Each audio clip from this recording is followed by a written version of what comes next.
I'd like to call the meeting to order, and I would like to start with introductions. First introduction that I would like to do is we do have a new member, Sharon Landrum from King William. And Sharon, I might let you just make a couple, just tell us a little bit about yourself. Sure. I've been a citizen of King William for about 34 years. Lived in the county, the Mango Head District. I'm happy to be here on the board and happy to serve the citizens of King William and the larger counties that are a part of Monkey Regional Library. Great, thank you. And there are a couple people sitting in our audience today that I'd like to introduce, and one is John Edwards. John was a board member with us, and we're happy to see you here. And Mary just finished her term, and we are sad to see you go, but glad to have you here. And Fran. Frymont. Thank you. I met Fran for the first time at King William the other evening at the board meeting, their Board of Supervisors meeting, and Fran was the former director before Tom Shepley came, so we are very happy to have you. Thank you. All right, and Jim Taylor, of course, is here. So we're glad to have you here as always. So, and Ellen Boyer, our legal person, will be here a little bit later, but she is running a few minutes late this morning. So, welcome to everyone who is here. The first thing on the agenda that we are going to do is a consideration of any agenda amendments. Are there any amendments that need to be made to our agenda this morning? I am looking at our board members. All right. Good. In that case, I would like to have a motion to accept the agenda as presented. So moved.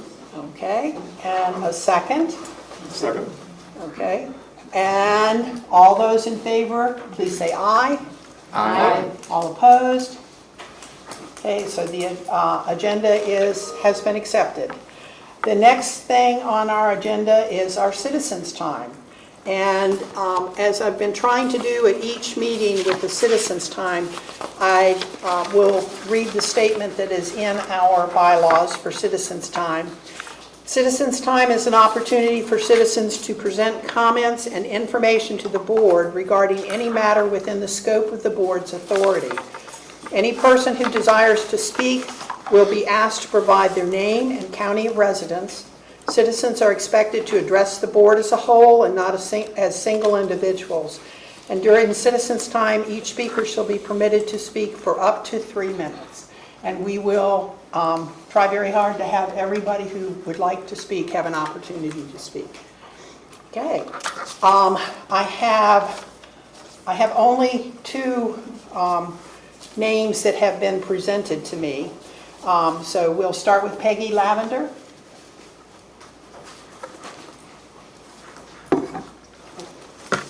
Good morning.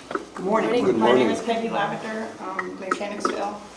And I want to plead with everyone here to speak loudly. I'm trying to live stream the meetings, and it's really hard to hear. You all can hear each other, but it's not coming through on the live stream.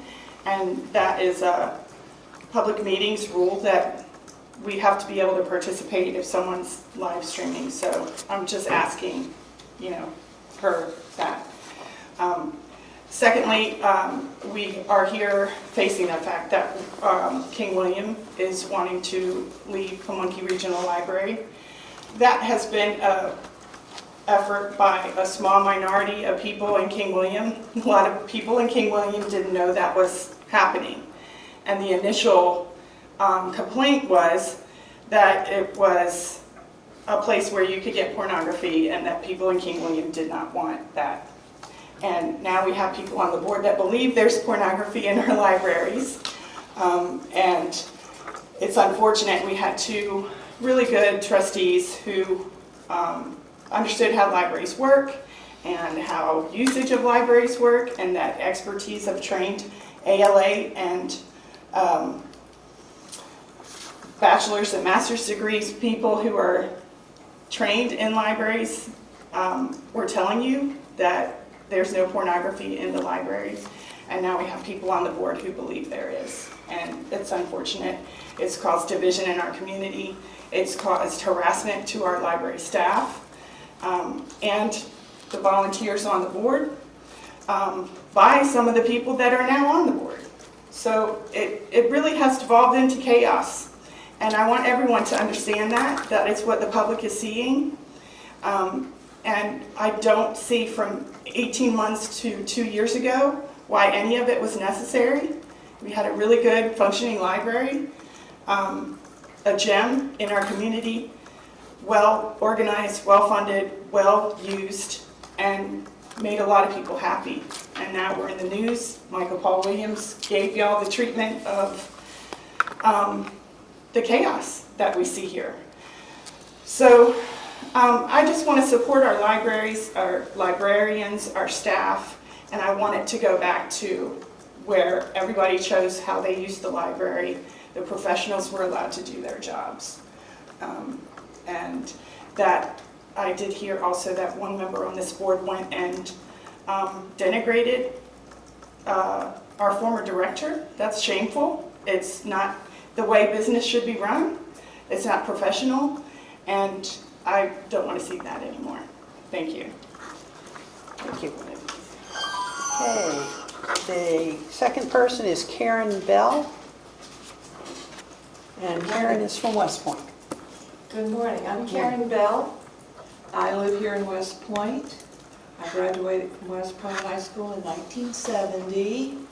My children graduated in the year 2000. I hold a master's degree in library and information science from Drexel University. It's close to 50 years old at this point. I've served as a children's librarian for the Free Library of Philadelphia. I was a temporary librarian for the Heritage Library over in Charles City County. And I retired as a high school librarian at King Queen Central High School. I just want to mention the people who are served by the library and who the curtailing of services will harm. This is a third space where people can meet without a cover charge, without ascribing to a particular religious belief, or having to purchase food because they're sitting in a restaurant. They can come here and be welcomed. The library connects the community, knowing what resources are available. FEMA has named public libraries as an essential community resource for communication in the time of emergency, which has not been mentioned recently. This is a library, not a museum. The books and media here are retained, are those that circulate and are used by the community.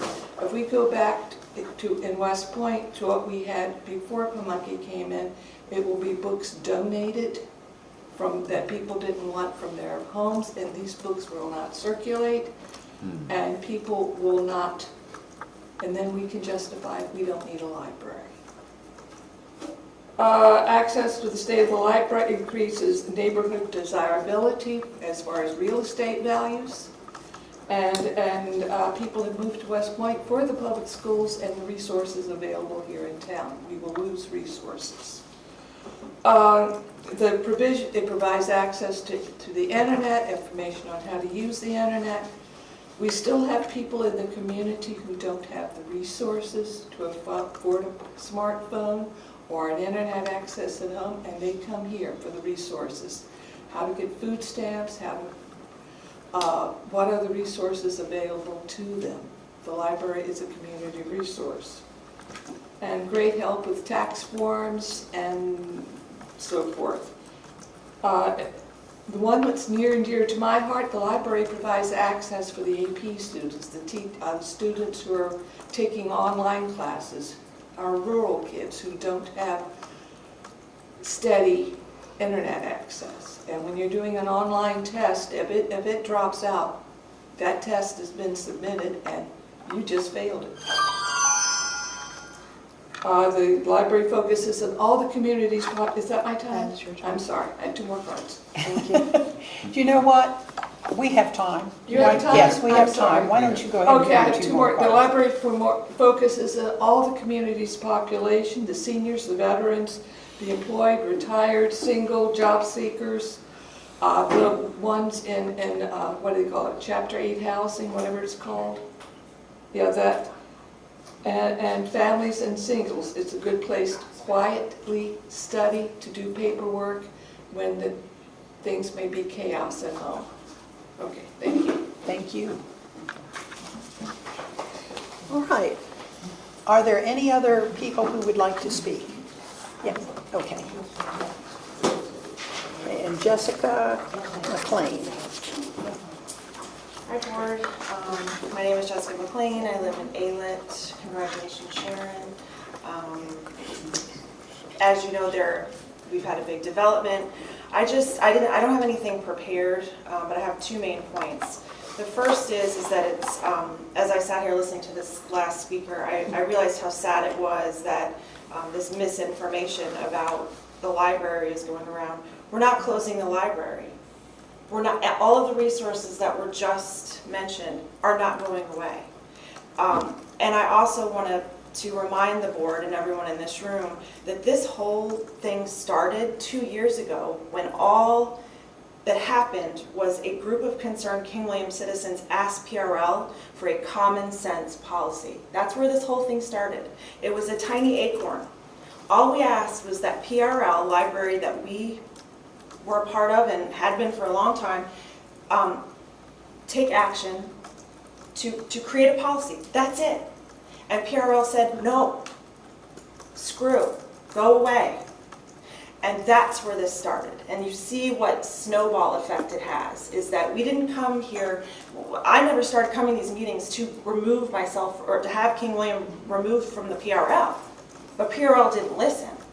And so then you have to take other steps. And then through all this, we realized King William really doesn't utilize the resources that PRL is making us pay for. So then it became a financial. Once we started digging in, we said, doesn't make sense financially.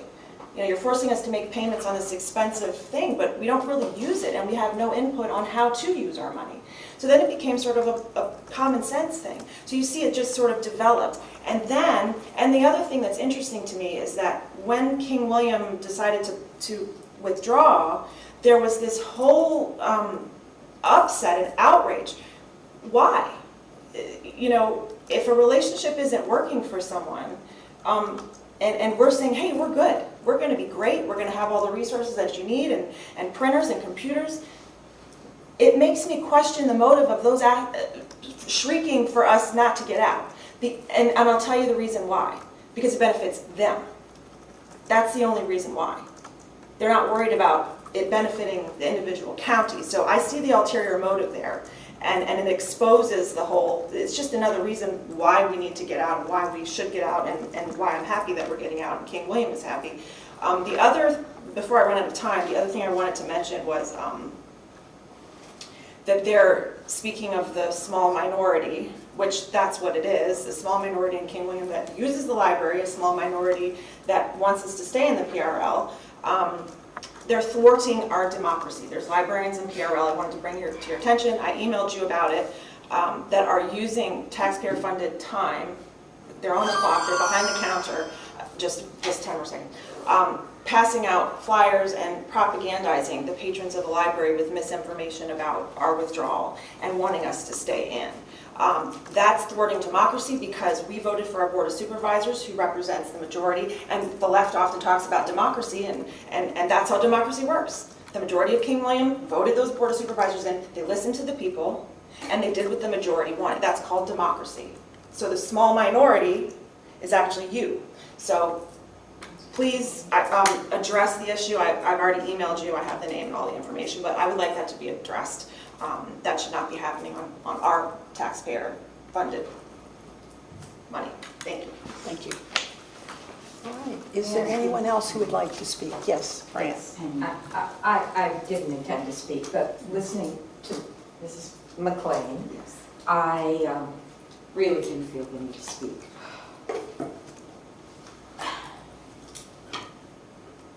I wish I didn't have to do this, but I do.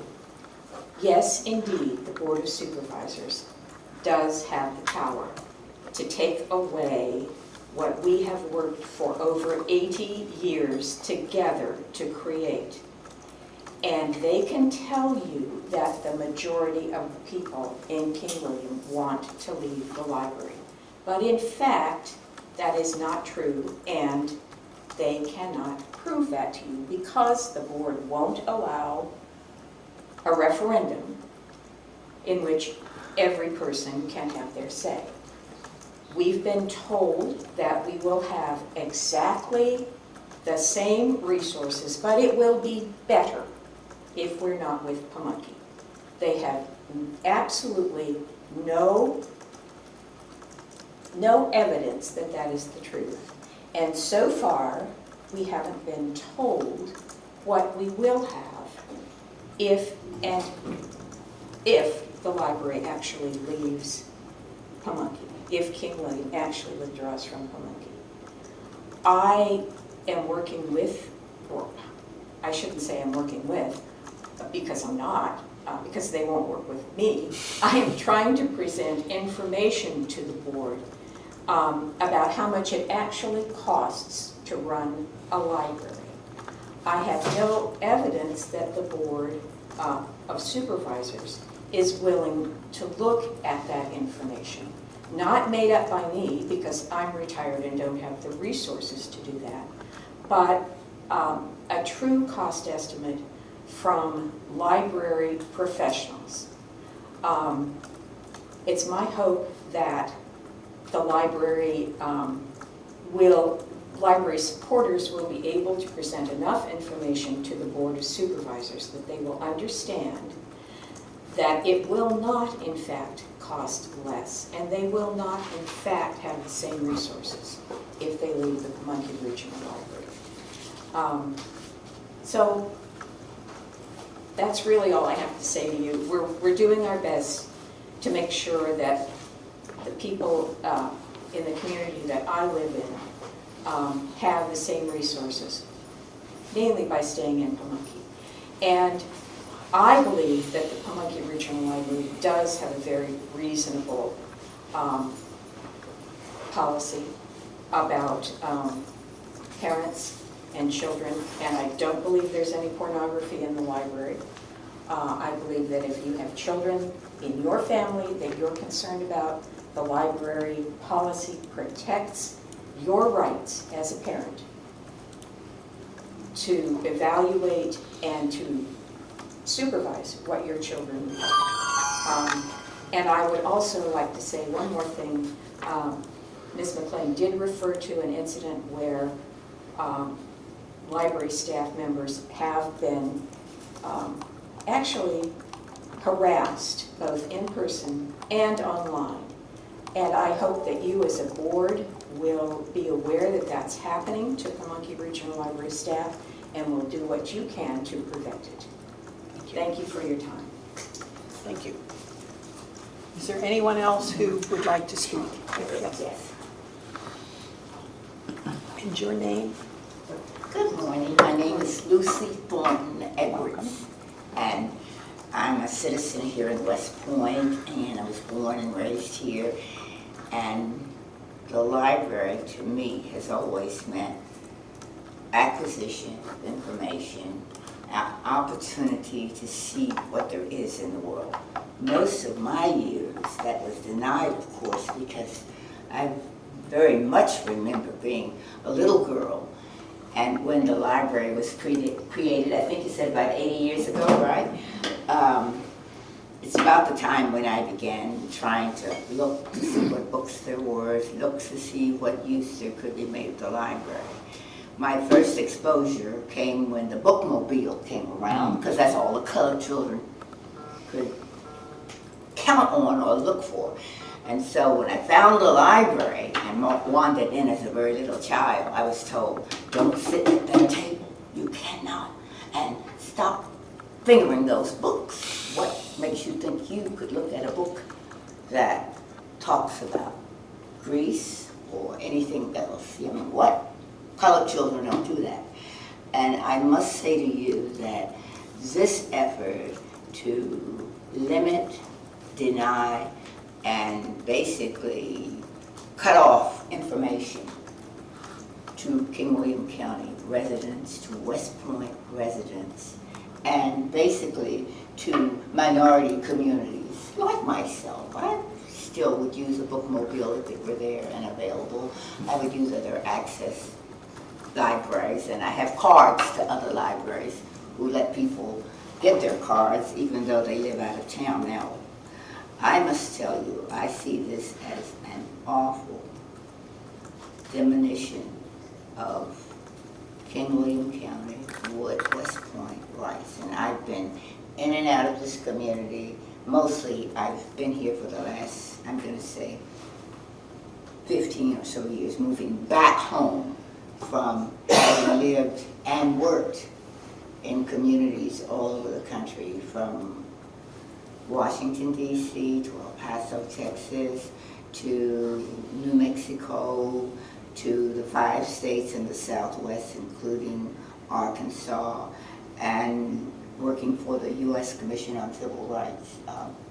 I'm an attorney by training, and I don't think this disservice should continue. I do believe that citizens of this community want information, they want access. Yes, they have parents who can state their objections, say what they want or don't want, but the point is, I have never approved a policy that said I could not get information. Thank you very much. Thank you. All right. Is there anyone else? Yes.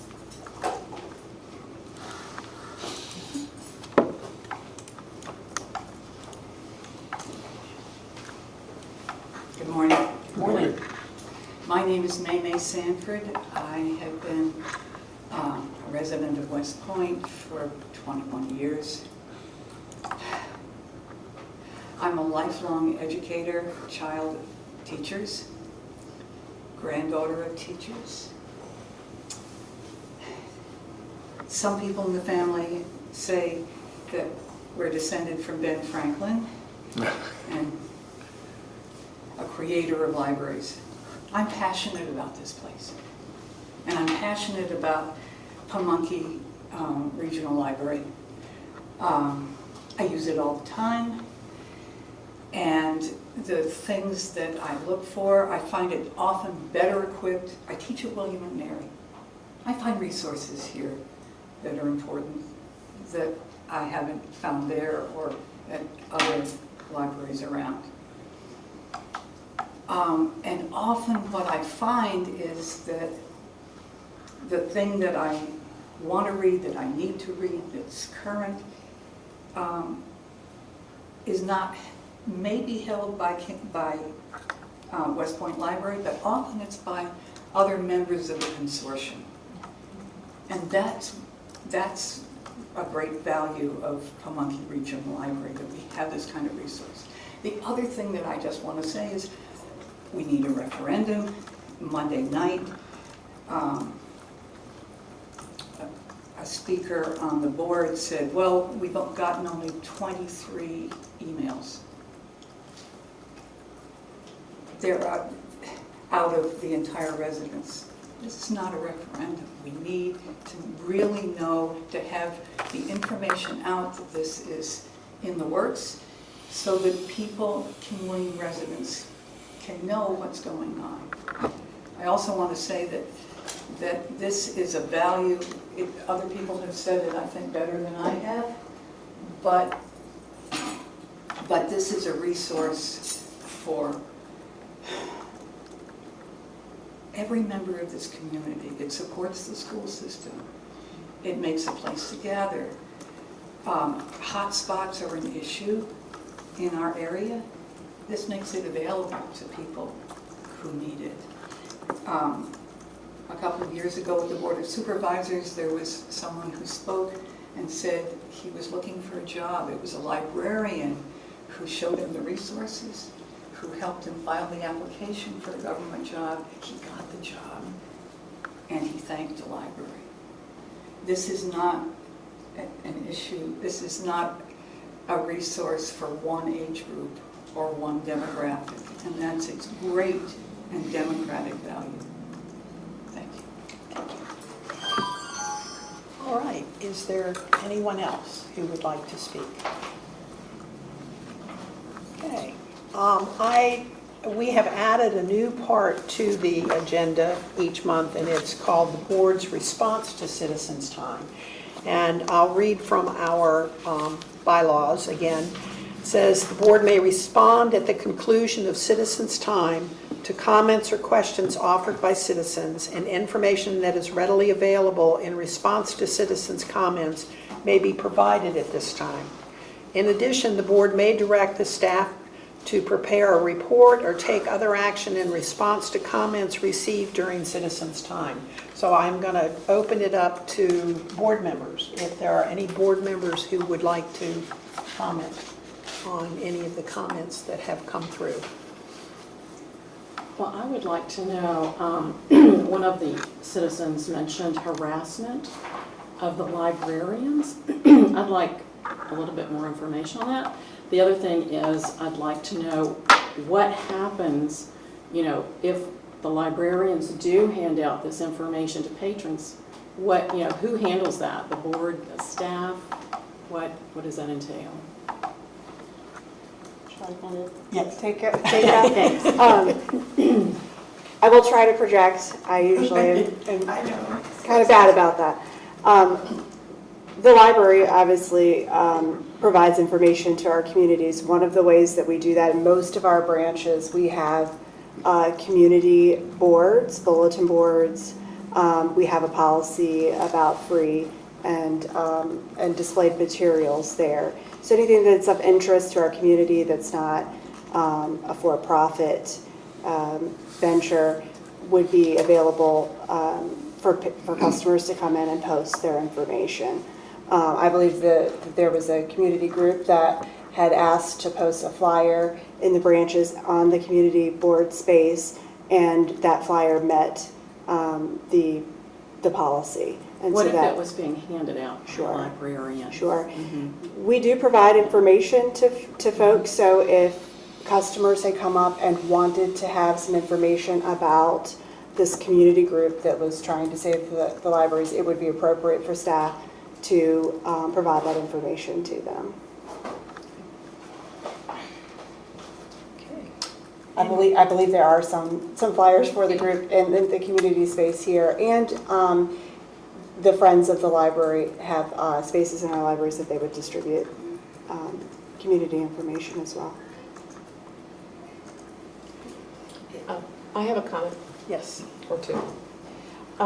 First of all, I would urge the King William residents to speak to the supervisors, because you're preaching to the choir here. We want King William to stay. Barb and I went to the Board of Supervisors meeting at King William with Jamie and Shrita. They were there as well. And Barb spoke up and eloquently, I thought, and encouraged them to please speak to the board. We very much want them to stay. So we are not in favor of the departure, but we don't have the control. The Board of Supervisors of King William are in control of that. I would also say that I believe that a lot of accusations are thrown and chaos is created for certain groups to remain relevant in this discussion. When I walk in the library in Goochland, I see happy faces. I see patrons using the common space. I see a very successful summer reading program. And I don't understand where all of this malcontent stuff is coming from, because it's simply fabrication. And the third point I will make is that I do not need an advanced degree to know sexually explicit material when I see it. Any other comments? The only other thing that I would add, and I know that Scoop does an excellent job with this, and it's always, and Fran is here too. Our employees deserve respect, and we need we as a board need to make sure that our employees are protected. You know, they're no different than a clerk in a store, you know, checking out books is just like a clerk in a checkout line. You can get that one bad customer that comes in that can't find something that he wants. I'll say, I said he, but, and gets there. When he gets to the counter, he's mad. And, you know, I've been here longer than anybody else on this board. And there've been, you know, we have that. And that is never acceptable, whatever side, whether they're passing, whether our employee has taken an action that they shouldn't take, or the client has taken an action they shouldn't have taken. It's unacceptable on either side. And if we'll say something in public, I think that's what needs to be said. We need to protect our employees, and our employees need to be respected. I agree. Madam Chair, if I could Yes. just And piggyback Yes. on that. I appreciate And I know you do a great job in trying to make sure I think that library happens. administration has tried very hard to take the brunt of the criticism. Right. And I think that if there are concerns in the community that they want to share about service or actions taken by the staff, that, you know, posting on social media their images and things versus going to the manager or library administration with their concerns, that's the way that we're going to be able to address that. And that would be my, you know, request is give us that feedback so that we can, you know, address what needs to be addressed. Madam Chairman?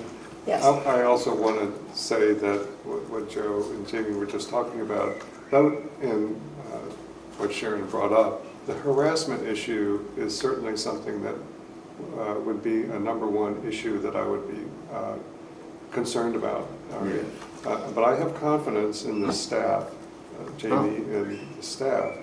If there were issues of that nature, and would be brought to this board immediately, not just at a meeting, but would send something out immediately that harassment is going on at the staff level in any library in the system. I hope that that's something you would do, right, Jamie? Because I don't want to wait for 2 weeks to find out that there's harassment in the staff, all right? Also, I'm new to this region. I moved here less than a decade ago. I thought this discussion was excellent, with different viewpoints being expressed. My concern was where if there isn't enough information in the public, all right, to allow them to make a informed decision and an important decision in a timely manner that will allow them to really understand what this library system is about to change into, I think that's something that we as a board need to make sure that that is happening, right? So that they at least have that kind of a base of information to move from. Any other comments from staff? Our staff listening from the board. If not, we will move on in the agenda. The next item in the agenda is the consideration of the consent agenda.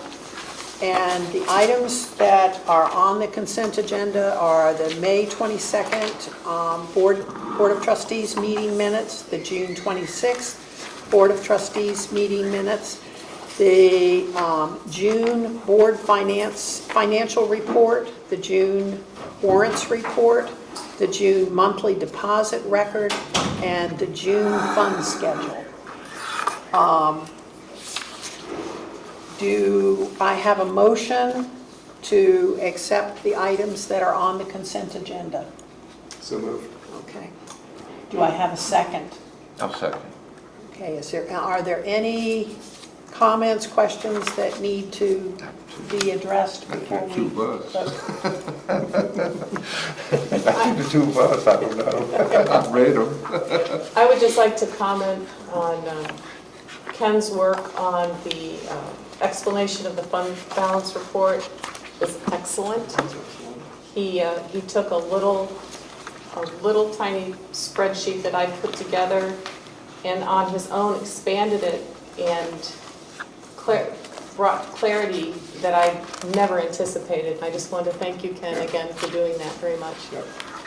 It's Very nice. nice. Yes, I agree. I agree. I think it's the first time I really understood what I'm looking at, so I agree. So that was I saw good. that too. All right, if there are no other comments or questions, I'll call for the question. All in favor, please say aye. Aye. All opposed? Motion is passed. All right, at this point, we are going to move into a closed session. I will tell you up front, we hope that this closed session is not going to be a long closed session. We're hoping that it'll be no more than a half an hour, but we do need to have the closed session. It is in our minutes, or in our agenda, it says pursuant to the subdivision A1 of section 2-2.3711 of the Code of Virginia to discuss matters associated with the appointment of the acting library director and acting assistant library director, and pursuant to subdivision A8 of section 2.2-3711 of the Code of Virginia to consult with legal counsel, thank you, regarding various matters related to the proposed departure of King William County from Pamunkey Regional Library. Do I have a motion for us to move into closed session? I so moved. So moved. Okay, and would you read the motion? You don't need to read Didn't you these just- sections. I didn't you just read the just read sections, that? but yeah, but if you'll read the, okay. Oh, then the motion the same? Yeah, but just say, I move. Oh, I moved. Oh, okay. I'm saying, I know you asked me to do it, but then you read it, I'm thinking, what was that, what did you ask me to do? Okay, do I have to read this part? No, again? no, Oh, no, thank you don't need to read that Thank again. you, Jesus. Okay, I move that the, get it in focus. I move that the Library Board of Trustees go into closed sessions for the two reasons That have been stated. that have been stated. There you go. And in order to do this, we do need to do a roll call vote. Do we need a second to that? Yes, we do need a second. I Thank second. you. Okay, we have a second. Okay, roll call vote. Bob Johnson, Yes. Sharon Landron, Yes. Joe O'Connor, Yes. Barbara Sloan, Yes. Barbara Young, Yes. Christy Schumacher. Yes. All right. In that case, we are going to go into closed session. And Jamie and Sharita, we're going to ask you to step out only for the one section, and then we're going to call you back in because we think you need to be a part of all the rest of it. Okay? It's not that you're not a part of it, but you're you're part of it.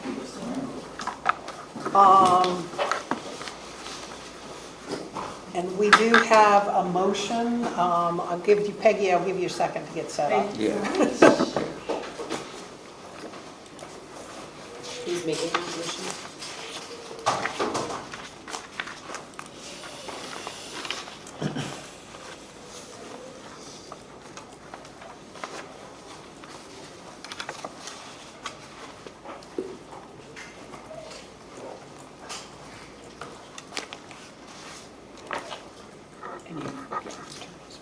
And you-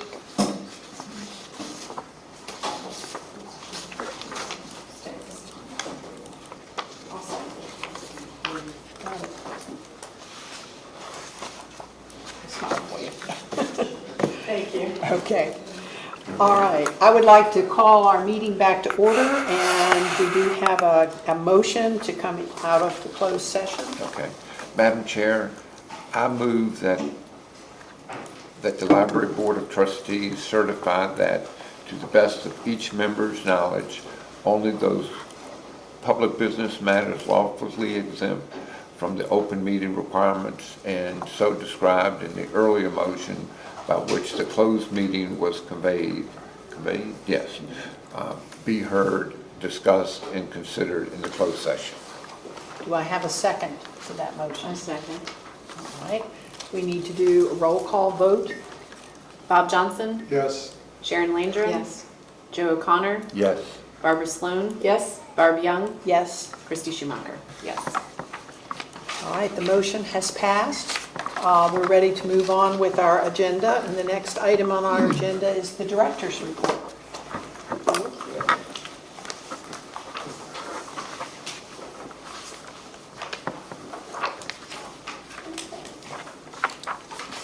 Madam Chair, members of the board, thank you again.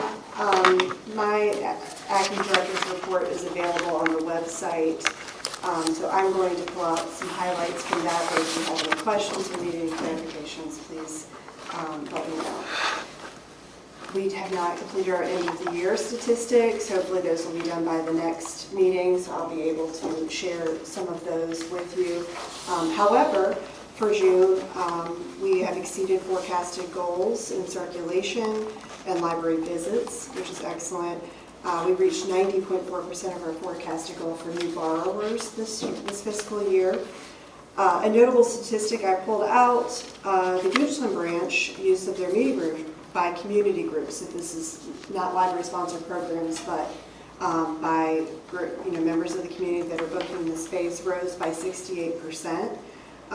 In part due to their increase in hours, by 4 hours. So that is one of those statistics that you see where you increase the availability of a resource and the community is taking advantage of that. So that part is great. As we know, the King William Board of Supervisors made a motion at their July 8th meeting to withdraw from PRL. Barb Young, Barb Sloan, Sharita and I attended the King William Board of Supervisors meeting last Monday. Barb Young spoke on behalf of the board and I introduced myself to let them know, we are in the business of information and we are available to help them make the best informed decision possible. I would love to see us meet with them and let them know the value of PRL. And just to let you know, I have made that request on behalf of staff and the board. I made that request to them in writing. That's great. I don't want to steal the FY24 Audit Committee thunder, but we did have a kickoff meeting held on July 8th, and since then a meeting with the Audit Committee members, PD mayors, library staff. I think it was a great meeting to get on the same page and keep the FY24 audit on track. In the last few weeks, we've worked with Ellen on updating the FOIA officer information on the library website. She helped us find a short-term solution where she's acting as our FOIA officer for the library until Sharita and I can obtain the necessary training to take her on that role. We are still, though, at this moment, prepared to respond to any FOIA requests that the library receives. I also had a phone meeting with the public library consultant for the Library of Virginia. Great wealth of information and resources for us, and spoke with her about our schedule for submitting documents for state aid, and we are on track with that. I would say I've received a lot of positive feedback about this report. I hope it's helpful to you all to know what's going on in the branches, but I wanted to admit that it is a total team effort. Our management team and those behind the scenes are contributing here, and it really is my honor to represent all of our great staff here at PRL in this role. Did anybody have any questions? Any questions? I have a comment. I want to tell you that your report has been wonderful to get. It really has. I feel like I have, and I said this last time, but I'm going to say it again. It is really a good report. You are giving us information, good information about each of the libraries in the system and overall information. So Yes. we really appreciate it. In all the branches. Yes. Ditto. Yeah. Managers, everybody is really contributing. So I'm glad that it's. Jane, Elaine? Oh, yes. And I wanted to introduce, I was going to do it, but I didn't want to interrupt your introductions. But this is Elaine. Elaine Wood. She's our manager at the West Point branch.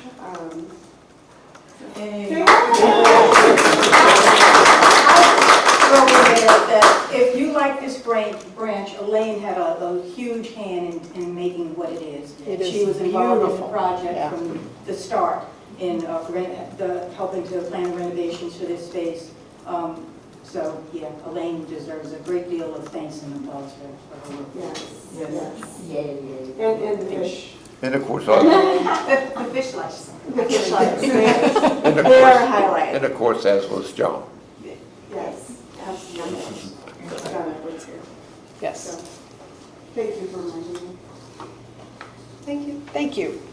Okay, our next item on the agenda is legal counsel updates. Madam Chair, members of the board, just a few things.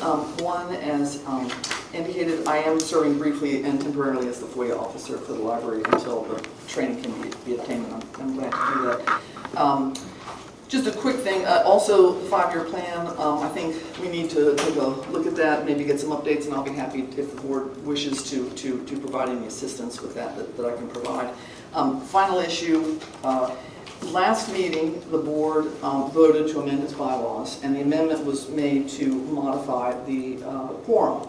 And I failed to notice that, in fact, when you amend your bylaws, it's a 2-step process. You present the proposal at the first meeting, and then you vote on it at the second meeting. To rectify that, I'm just going to ask that someone offer the following motion to really ratify the board's prior action. And that motion would be, I move that the Board of Trustees modify Section 2C of the bylaws to provide that it reads as follows. A quorum of any meeting shall consist of a majority of trustees seated on the board without consideration for established but unfilled seats. Do we have someone who will give that motion? So moved. Okay. Do I have a second? Second? Okay. All who are in favor, please say aye. Aye. Aye. All opposed? Okay. We do have that Very, motion. very good. Thank you. Bylaws have been accordingly amended. And I didn't know if anyone had any questions for me at this time. We may have some as we move through some of this, but are there any other questions? With that update of the bylaws, should I go ahead and do that and send it, the update to Ms. Stoops? I believe we have Yes. it. You have it already? Yeah. You've updated it? Okay, great. Thank you. Awesome. Thank you. Thank you. Great. Thank you. Thank you. All right. The next item on the agenda are our standing committee reports. Finance Committee. Barbara? The Finance Committee will be meeting on Tuesday, September 3rd at 10 a.m. at the Goochland Branch. And we will be discussing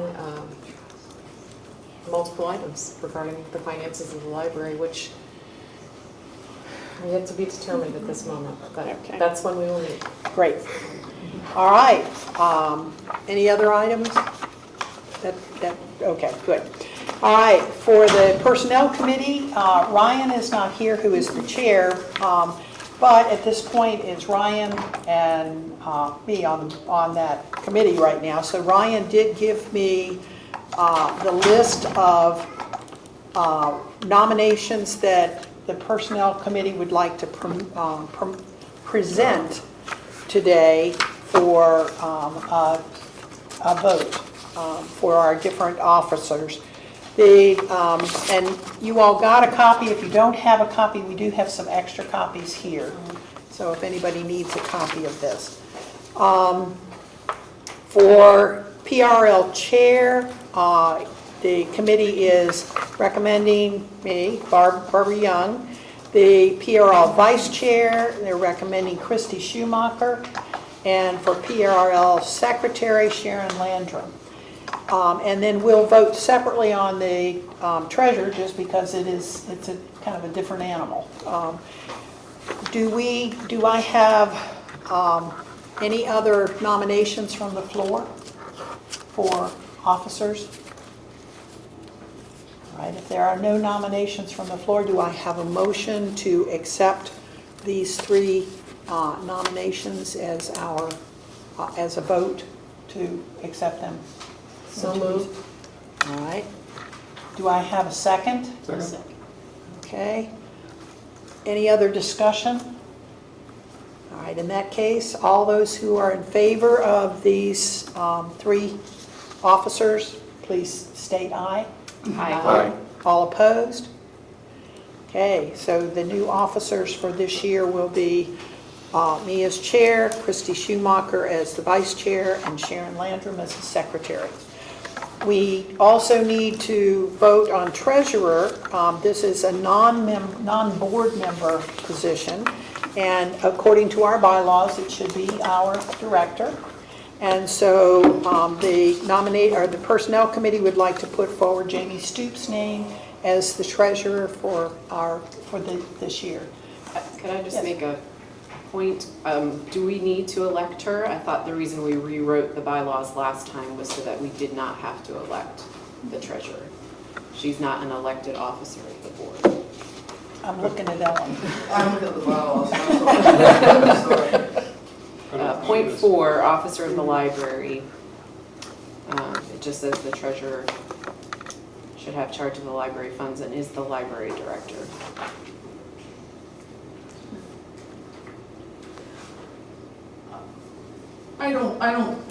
It does appear that you've got the director, it does appear that you've got the director as the treasurer, so I don't know that it takes a vote, but you Okay. can note it by, you can make a note of it. Okay. That is the So situation. if you'll just put that in the Yes. record. Okay. That's proclamation. Okay. All right, the next items are committee chairs, and these do not have to be elected, but these are the recommendations that are coming from personnel. That PRL Finance Committee Chair be Barbara Sloan. PRL, and personnel has talked to these people, okay? So we're not asking them without asking them ahead of time. PRL Personnel Committee, Bob Johnson.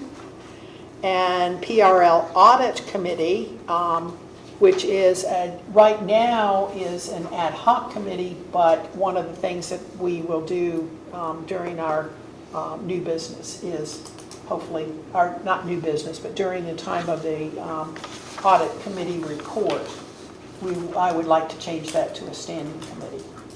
Okay. The audit committee chair that they're recommending is Christy Schumacher. And then the PRL Long Range Planning Committee, we would like to recommend Jamie Stoops and Sharita Bradby as staff to lead that for us. So this does not require a motion, but I wanted you to know that we have these are the recommendations. And as far as committee members, I think that what I would like to do is ask those committee chairs to come back next month with people that you would like to, that you've talked to, that you would have on your committee if possible. We have tried in the past to make sure that we have all the counties represented. I'm not sure that that's always the easiest thing to do, but I would like for you all to do that, and then next month we can see about committee members on those committees. Okay. Any other questions from the Personnel Committee? Okay, and just, I didn't say it earlier, but Ryan is on vacation. That's why he is not here. So, all right, we will move now to the ad hoc committees. Long Range Planning Committee, and we had, Jamie and Sharita and I had discussed this. We had started a committee in the spring and we've met twice, but as we met, we realized that this committee really needs to be directed by the staff and supported by the board, but not necessarily the board leading the charge. I think what we were trying to do is get something done, because we haven't had a 5-year plan for almost 5 years. So we had talked about, and I think we could go ahead and do this now, and we will not have to do it during new business, but what we would like to see happen in the next month, and I know this is a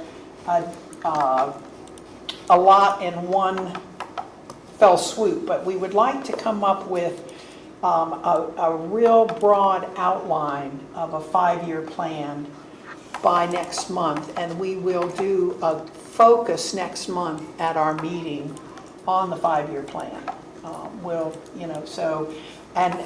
Again, Jamie and Sharita, I will work with you and anyone else that you would like to have us. I know Ellen will work with us on this too.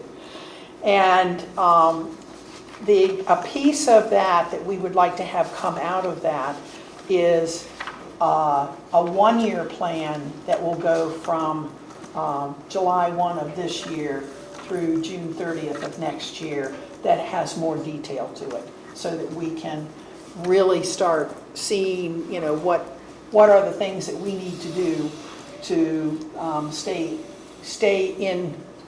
in sync with what needs to happen, and we're not missing things down the road.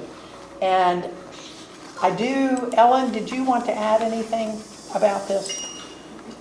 No, ma'am, I just, it is a requirement to have a 5-year plan. I think if there could be a broad outline of the plan, and then the board perhaps focus on developing that really more specific 1-year plan, just to sort of orient things for the coming year. Right. And we do have a motion.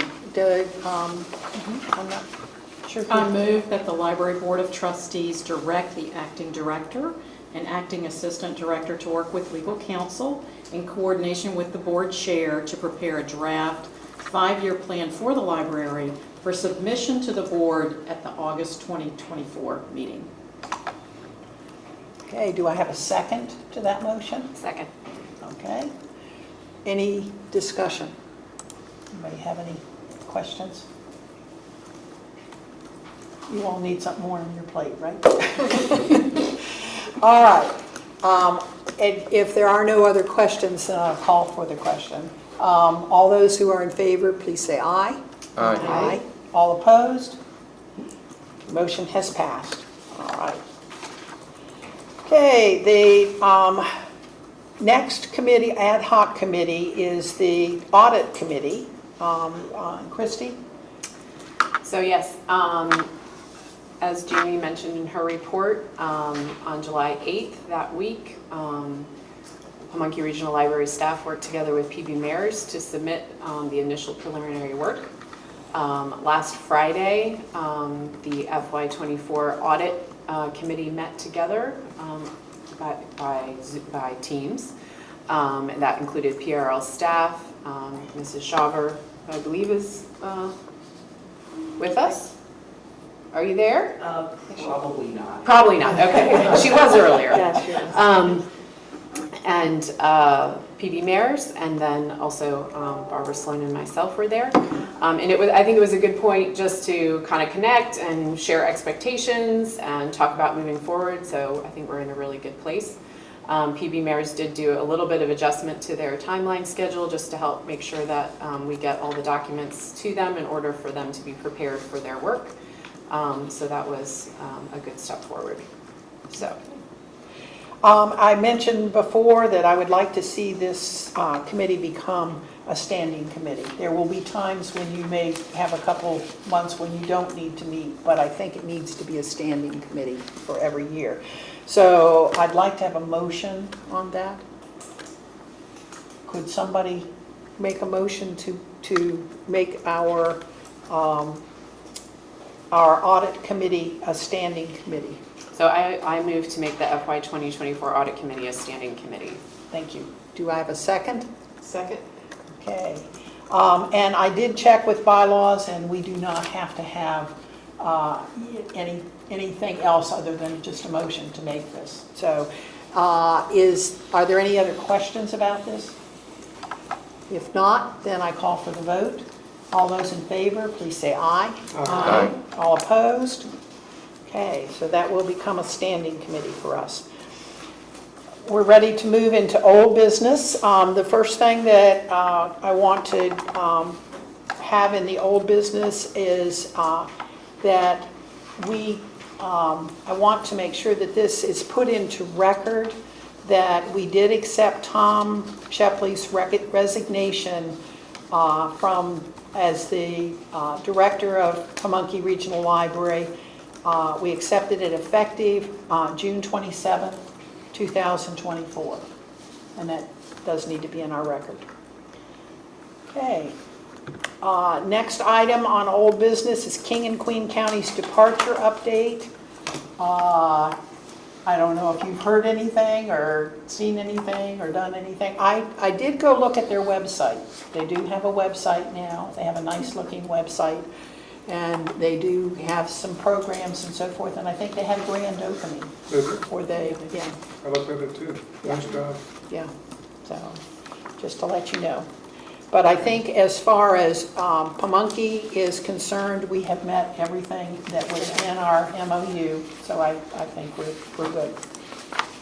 And I think I picked up a copy of the card application, so seeing how you've done that to account for residency was really good. So thank you for that. And the form in general looks much more streamlined and up to date. And so thank you for putting in that extra effort.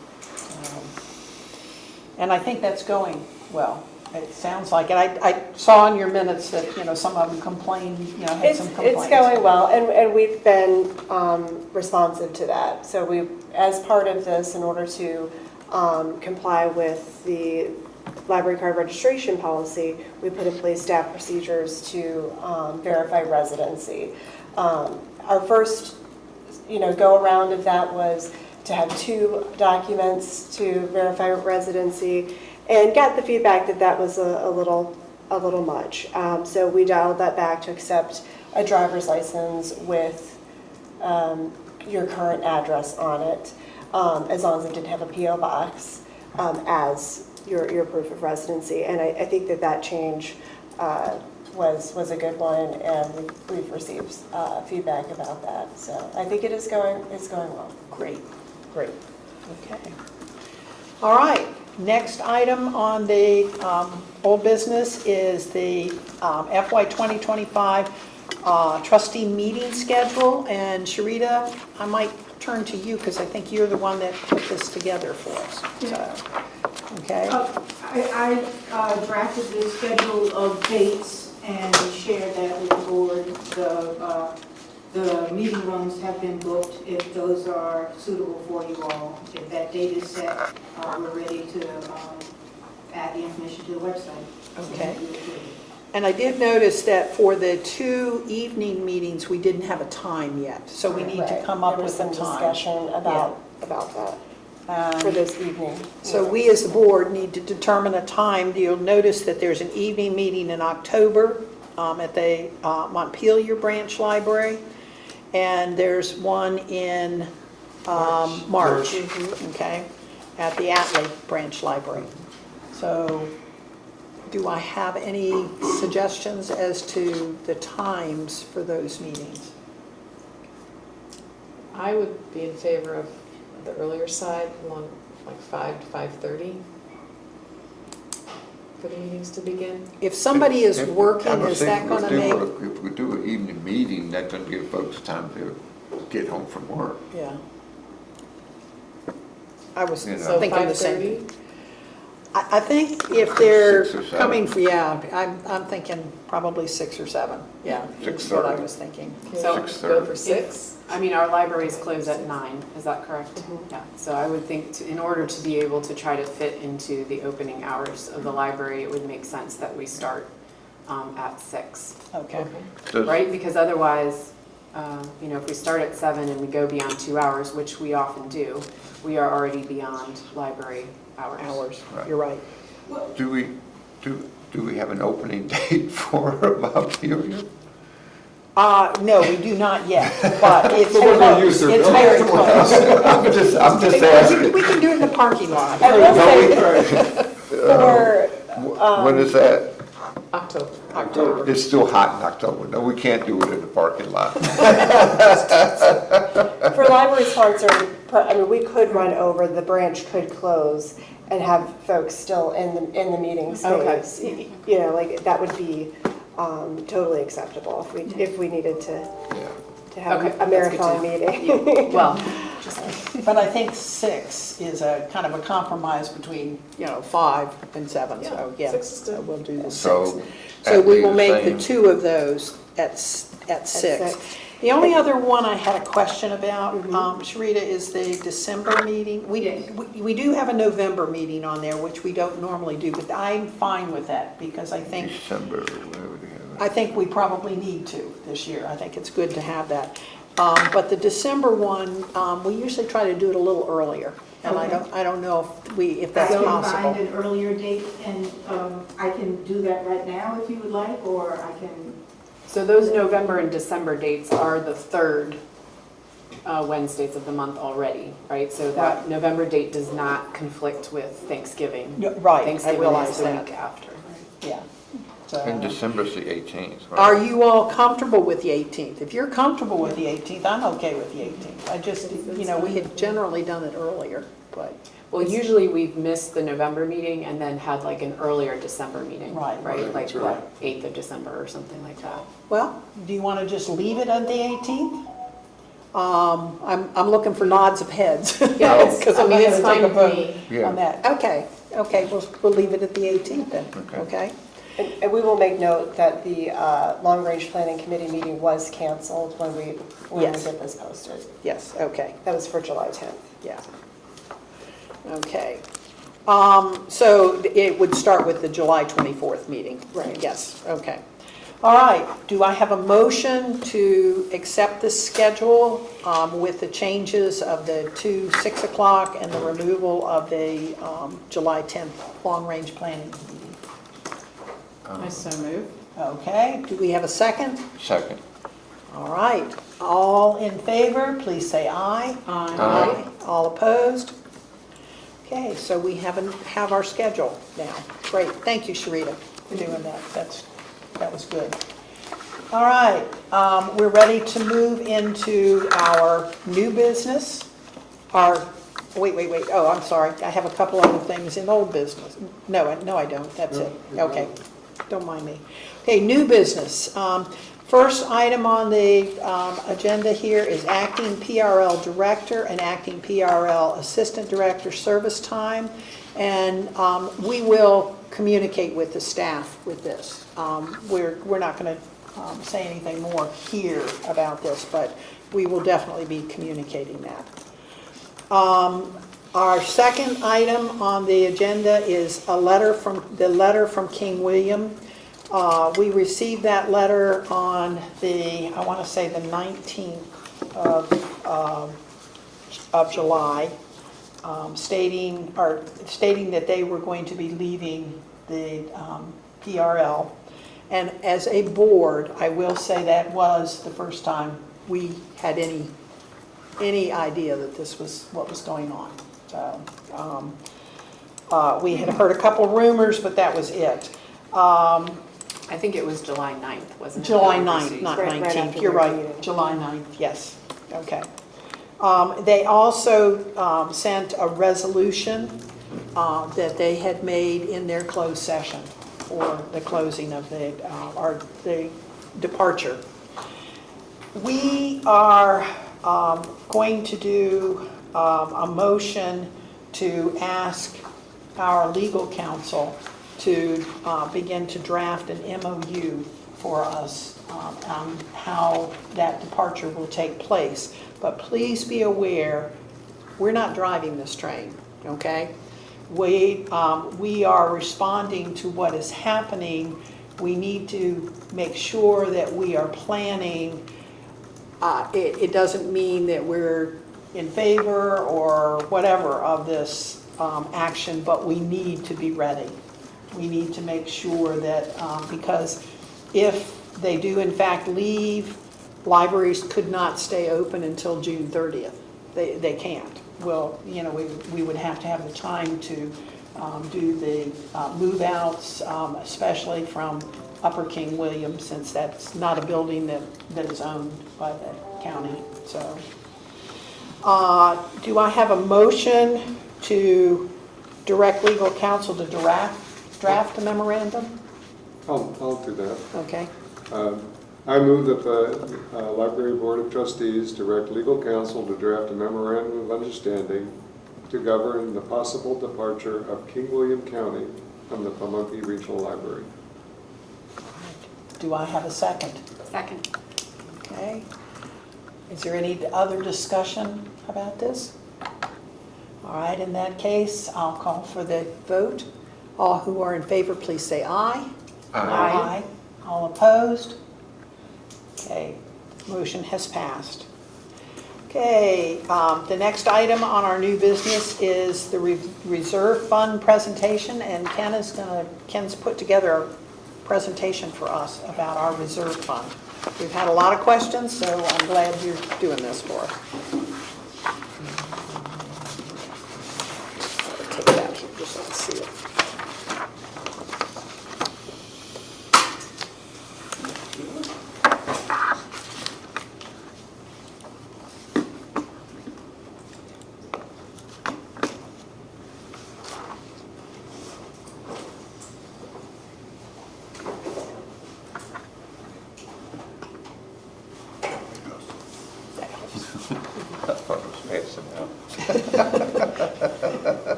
Madam Chair of the Board, thank you for having me here.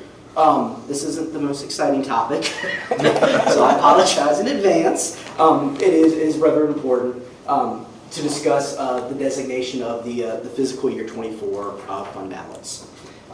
So we passed out ahead of time just sort of the staff proposal that showed prior years and what we proposed for this year, but sort of thought it would be a good idea to make sure kind of we all understand what we're talking about as we move forward with this, because this is a designation that does then appear later on in the financial statements before we got it. So just sort of a little background.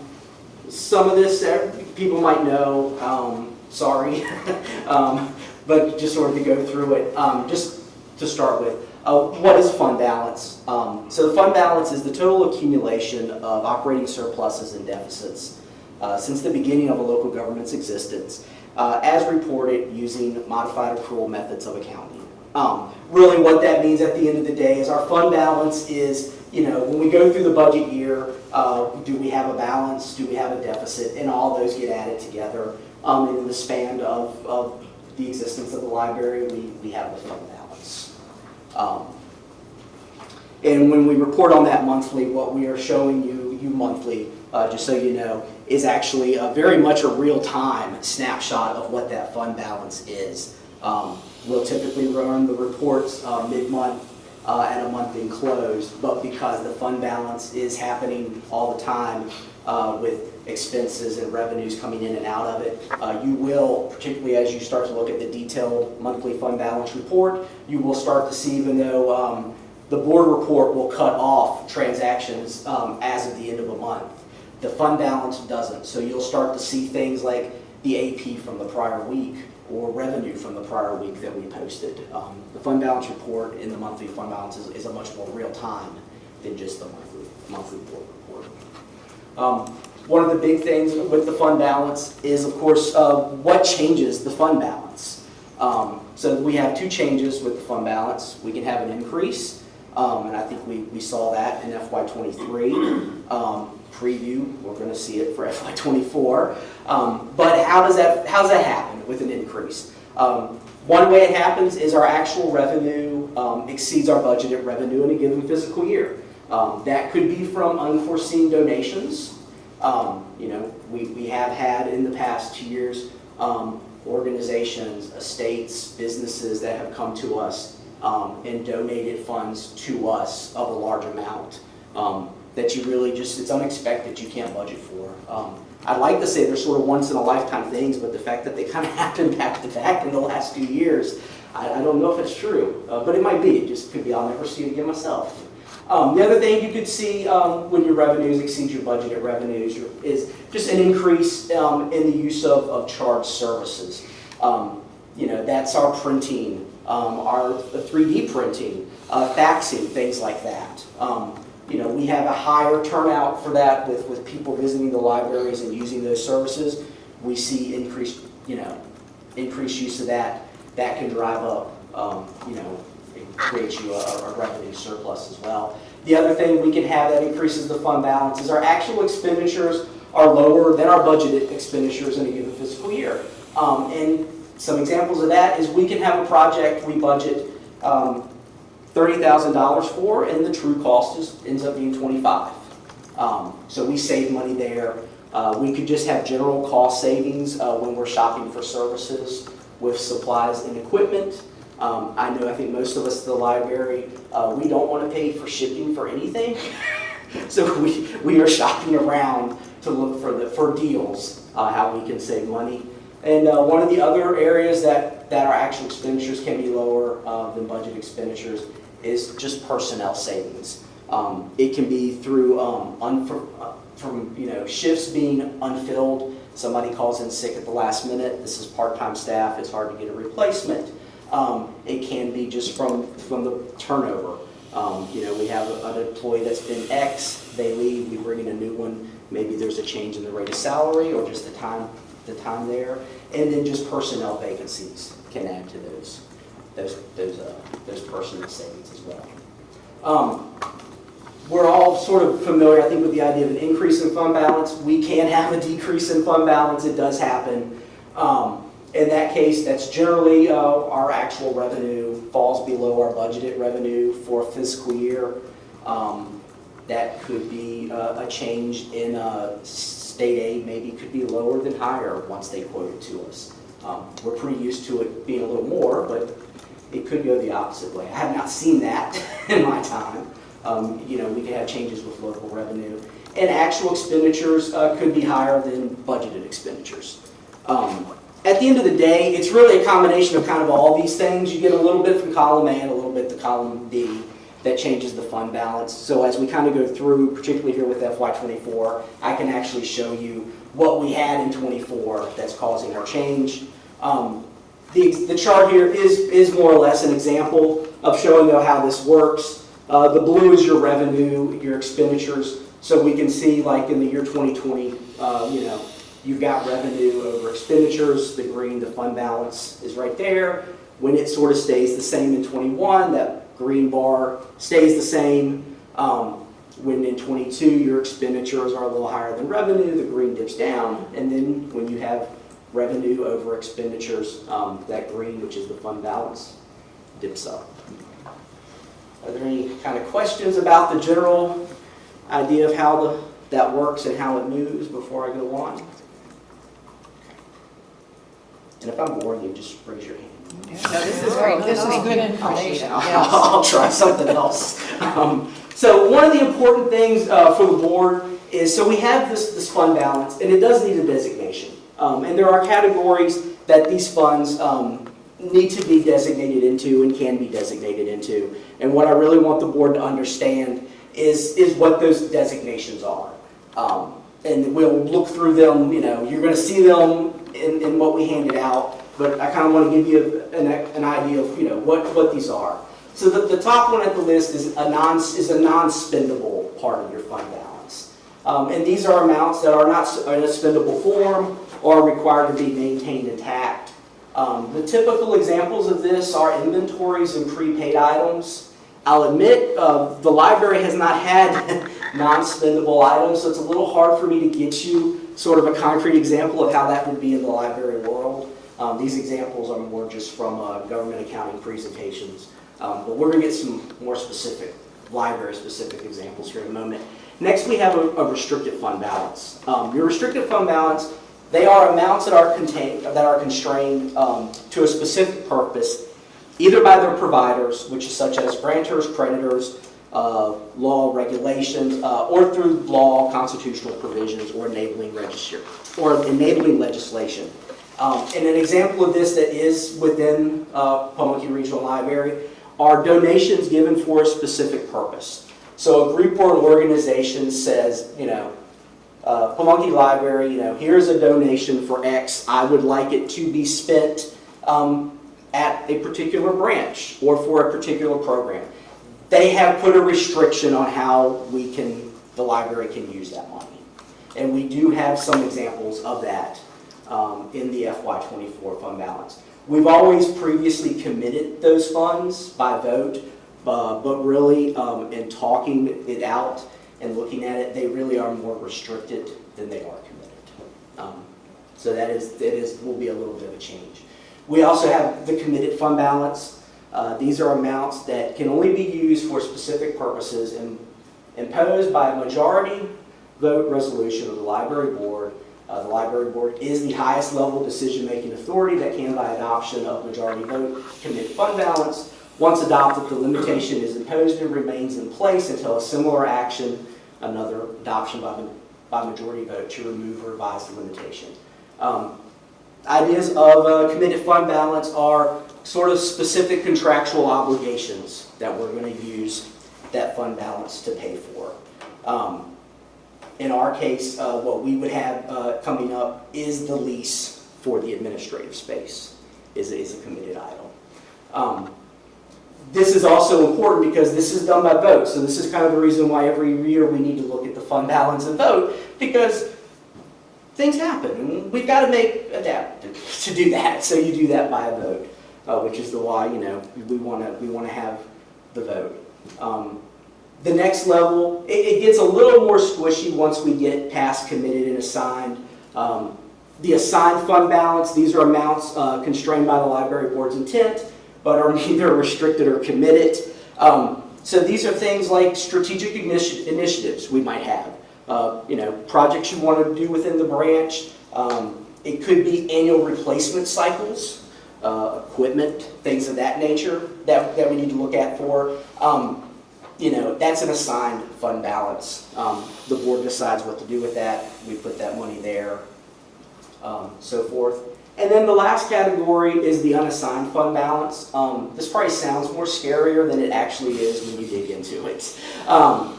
This is the residual balance of the reserve fund that has not been restricted, committed, or assigned to specific purposes within the general fund. And an example of this is sort of the idea of an actual reserve fund, or the unanticipated expense fund, or the rainy day fund, or that sort of unforeseen decline in revenue where we have to cover a bill. And that is the unassigned fund. In the past, the board has always moved to not have anything unassigned. It is a best practice to probably look at an unassigned fund being there between 10 to 20%. But we've always actually had a committed unexpensed fund. So what you'll see in the proposal is instead of committing or assigning unanticipated expenses, just moving those to unassigned is that idea. Do you have any? It's kind of a lot. I feel like I just flew through it like a rocket ship. Is there any questions? Move on. It's making sense to me. No, it really is, yeah. So we can start now to look at the actual designation of the reserve fund and go through this, and then I've got some bullet points. So we'll start with at the top of the sheet. We are looking at the prior year fund balance for FY23 was $2.9 million, almost $3 million, $2,991,178. We are looking at a change in the fund balance, which it will be an increase of approximately $451. This is estimated as of today because we are still closing out the fiscal year. Although I can tell you, we might have a little extra expense, a payout that might be coming on the personnel side, things of that nature. But I don't think we're going to be below $400,000, unfortunately. But there are reasons for the change, and we'll have the reason this is sort of proposed today for the board to think about, and a decision doesn't have to be made today, but we can come back in the future, is when we get back, I will have a more targeted amount as the end of the year is closed out. But reasons for change that we can we know about, are locked in. We know there is $84,124 in budgeted revenue exceeding budgeted expenditures. That is in the board report as of today. We also know that as we're closing out the year, for the end of the year, there's an additional $28,590 that's exceeding the amended budgeted revenue. It is the final bit of sort of interest income and other income coming in at the close of the year. So we have more than $100,000 there, and just revenue coming in over budgeted revenue. We are estimating at this time expenditures that are not related to payroll. We are going to be we have $64,164 in savings. And then when we move to payroll, I've actually broken the payroll into two pots so we can kind of understand that. We have $130,000 in payroll savings that are due to unfilled positions. And then we actually have payroll savings of $144,264, and sort of that idea of the missing shifts and just the general personnel savings from just the ebb and flow of the fiscal year. That is the amount that I do believe we probably are still looking at a payout coming out from that. That amount will probably not be the 144, it will probably be closer to 100. But as of this morning, I just don't have that number booked yet from payroll to handle that. But overall, we do estimate having a new fund balance of $3.4 million, $3,442,320 to be specific. Are there any questions about the fund balance and changing? So I have a quick question. Where do you, because we received some donations this year as well, where did they come into play in this picture? So they will come in when we actually assign that money, those donations. Okay. But we did amend the budget at one point. The budget was amended in the spring to cover knowing we had those donations coming in. So they're considered part of our expenditures during the year, and we just assign them on the other end to something else, which is why we didn't have to take out money for the rent for the headquarters this year, correct? Okay. Correct. All right, thank you. We actually start looking at the designation of the fund balance. This is a staff proposal. Just to remind everybody, at the end of the day, we are trying to base this based on best practices and guidelines of listening to Ms. Schauber, following GFOA, things of that nature, but ultimately it is up to the board to make this decision. We do have in the proposal $0 in non-spendable funding, which is pretty common. We do have $626,000 in restricted funding, and this does come from our donations. We have $268,000 that has been donated with purpose for the Atlee branch, which is what's making it restricted. $90,000 of that is existing from the Friends of the Atlee Library, and then this year we received $178,000 from the Timberlake Foundation, who had also contributed to the building of the library. And an account that they closed out that is restricted for Atlee. So we have that as a restricted amount for Atlee. For the Ashland branch, it's $358,000 in total. We have two restrictions there. We have $10,000 we've received as a gift from Doswell Limited Partnership that they specifically requested be used at Ashland. So that is there. And then we have $348,000 from the estate of Dr. Carol Hamlin, who frequented the Ashland branch regularly and left the library a gift there that has been placed into restricted funding. In committed funding, we have $105,000. This is for the 2025 lease payments for the administrative space on Lee Davis Road. That's pretty new. That's pretty standard.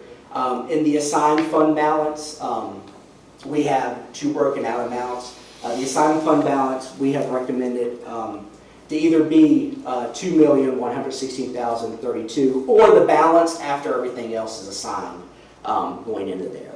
But we have 1.9 million for future branch projects in the assigned fund balance. Since the assigned fund balance isn't specific, this is just sort of a very broad place, but all sorts of ideas. And then $200,000, which is a little bit more sort of focused, which is the future cost of the lease agreement at Lee Davis Road for the next, till the lease closes in 2027. Is that January 2027? Do we know? It is October. October 2027? And I think there is a rider to maybe get us to the end of the year, December. Okay, thank you. Ken, I do have a question. Sure. The $178,000 in the Timberlake Fund, was that a new donation we received from the Timberlake Fund, or is that left over from the initial? It is a new donation. They contact. I'm sorry? It is a new donation. It's a new, I hadn't heard of that. In 24, I think it was November of 23. Sorry, working That's with okay. 3 fiscal years sometimes gets me confused. But in November of 23, we were contacted and told they had but they said a small account they were going to close out and provide to the library. And that's when the check came in. Okay. So it was just a continuation of what they planned to donate, but it was not money they had previously donated. Oh, okay. Yeah. That was, I know what the other one was. That's quite a donation from the Timberlake family. Yes, over the years, yes, sir. Okay. And the unassigned, what we've done with the unassigned fund balance, we have recommended $595,000. We approximated that by saying that's 10% of the FY25 budget, as sort of that idea of that rainy day fund, unanticipated expense fund. I think previously it had been committed at $500,000, but kind of falling into that best practice of somewhere between 10 and 20%. We went with 10%. I mean, it could certainly be 15, which would cover us for about 2 months of operational costs, or we could go a full, 20% of the FY budget as an assigned. I mean, it's really more of a board decision than just our recommendation. I can go back here so I can have it up for everybody. So I just wanted to mention that in a conversation that we had with Mrs. Shaver about this, she mentioned that because we are changing some things in here from committed to restricted, that could be something that PB Mayors would flag in our FY24 audit. So just so that everybody's aware of that. Correct, Ken? Correct, yeah.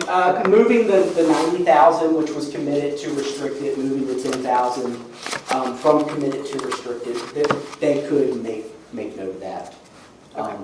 There is a materiality threshold, which is a number they have that we don't. So it will be hard to say. But this will put us on a track. Meeting with the definitions of the restrictions per GFOA and GASP to get us on the right track, going forward.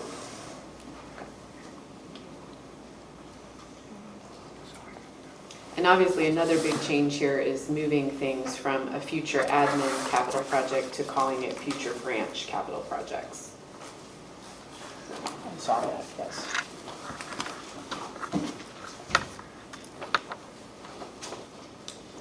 This makes sense, again, as I'm saying.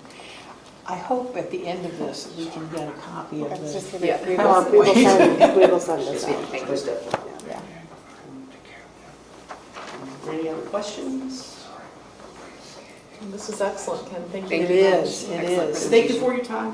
Thank you so much. Yes, this does help. Yes, it does. So at what point Yes. does the board need to make a decision about these things? Do you need a motion? I would recommend, the August meeting maybe. Okay. You guys could kind of think on it and, provide feedback. Okay, great. Okay. Thank you. All right. Writing this down. Okay, thank you again. That was excellent. Makes good sense. All right, next item on our agenda is website updates, and just, Jamie and Sharita have been doing a lot of work on trying to get our website up to date, and we appreciate it. I don't know if you want to just explain any of the things that you've done, or just to say you've done some things. We have done some things. A couple of things that feedback we've gotten from customers was the board meeting schedule, having all of that listed together either at the beginning of the year or the end of year. You had to scroll through that to get to the packet. So what we're going to do what we've done and what we'll do in the future is just have the upcoming meetings listed at the top and then have a link to the full schedule so that it'll make it much easier there. We are committed to getting the consent, the items that were approved on the consent agenda, the minutes and things finalized and onto the website as soon as we can after the meeting, as well as ensuring that if the agenda is amended, that is also put onto the website as well. So we're working on that. We have updated the board members. Ms. Lander, we need to get your contact information so that we can put that onto the website as well. And the FOIA update. And the So, FOIA yeah, update. the The FOIA has been updated. The email address is still the ask@pamunkeylibrary.org address to send a FOIA request, but Ellen Boyer's contact information is also there as well if anybody wanted to phone or mail. Good. And it makes a big difference to have that up to date, so we appreciate it. It's a lot of work to have to do, so. Okay, any other questions about website updates? All right, the last item on the new business is 5-year plan, and we've already done that. So we can move on from that. Then we come to other business. Is there any other business that we need to discuss today?